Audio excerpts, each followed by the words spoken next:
Today, we're diving deep into one of the most fascinating and, let's face it, one of the most popular genres out there, dystopian fiction.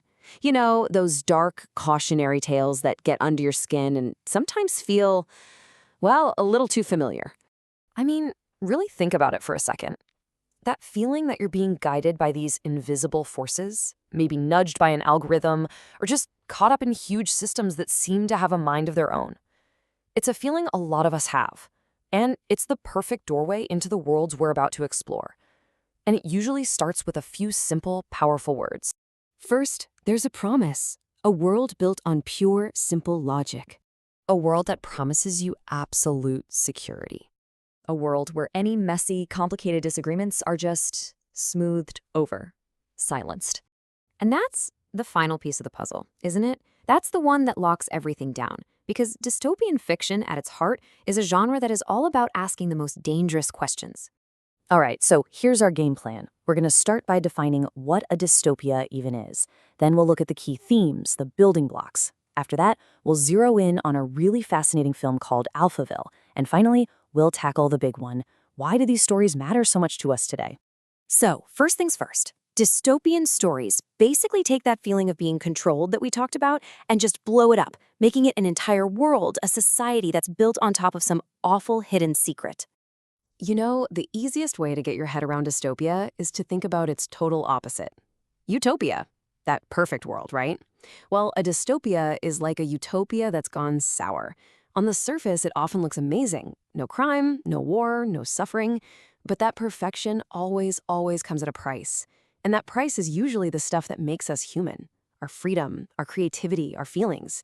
That perfection, it's all just a big, fat lie. So how do you actually build one of these nightmares? Well, it turns out there's kind of a standard toolkit, a set of ideas and themes you see popping up again and again. And you can see how all of these pieces fit together, right? Like a puzzle. You can't really have strict conformity if everyone's running around being an individual. And what's the best way to control people? Well, high-tech surveillance, for one. Or even better, just erase their history so they don't know any other way of life is possible. In these worlds, things like art and love are seen as dangerous because they're messy and unpredictable. And a lot of the time, these super-controlled societies pop up right after some huge disaster, promising to bring order back to a chaotic world. Now, these ideas have been around forever, but the modern dystopian genre as we know it was pretty much forged by these three books in the 20th century. It really kicked off with a Russian writer, Yevgeny Zamyatin, and his book We. It was this amazing satire that basically gave us the blueprint. A single one-state glass building so everyone can be watched, people with numbers, not names, the whole shebang.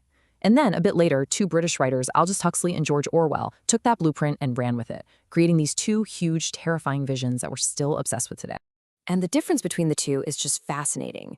Orwell's 1984 is all about control through pain and fear. You've got Big Brother watching your every move, you've got torture, you've got history being rewritten on the fly. But in Huxley's Brave New World, control is achieved through pleasure. Society is kept in line with drugs, with mindless entertainment, with constant distraction. It brings up this incredible question. What should we really be afraid of? An Orwellian world that bans books?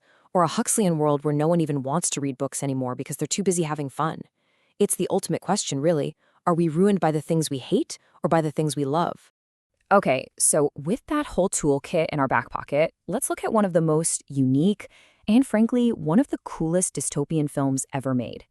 Back in 1965, a director named Jean-Luc Godard decided to make a sci-fi movie about a futuristic city, but he did it with this incredibly clever trick.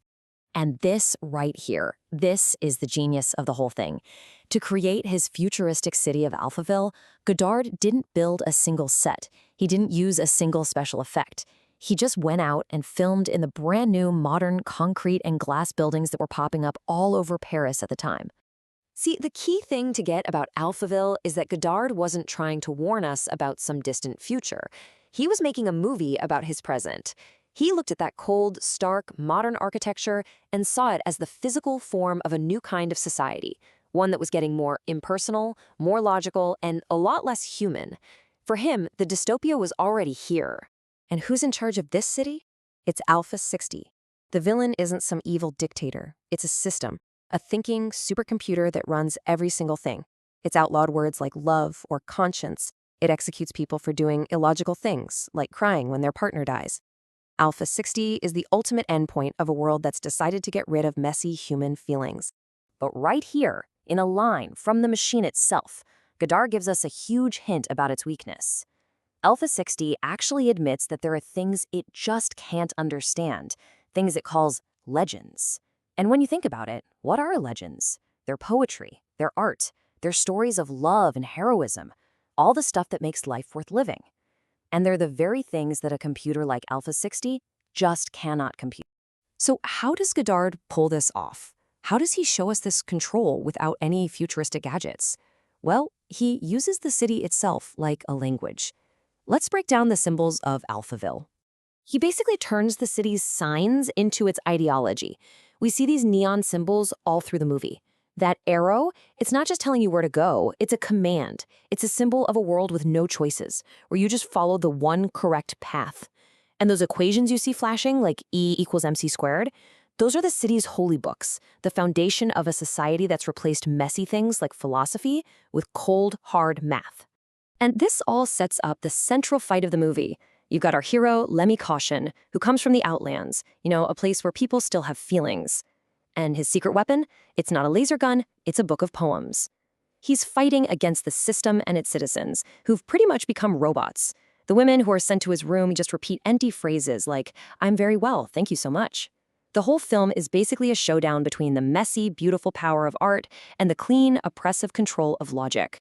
This quote from Godard himself just nails it. He wasn't trying to create some fantasy sci-fi world. He wanted to show us the reality of the illusion, to peel back the surface of our own world and show us the dystopian stuff that was already creeping in, hidden in plain sight in our buildings, our language, and our systems. Which brings us to our last big idea. After looking at all of these dark, pretty unsettling worlds, what's the point? Why are we so drawn to these stories? Okay, if you remember one thing, make it this. Dystopias are almost never actually about predicting the future. They're a powerful way of talking about the present.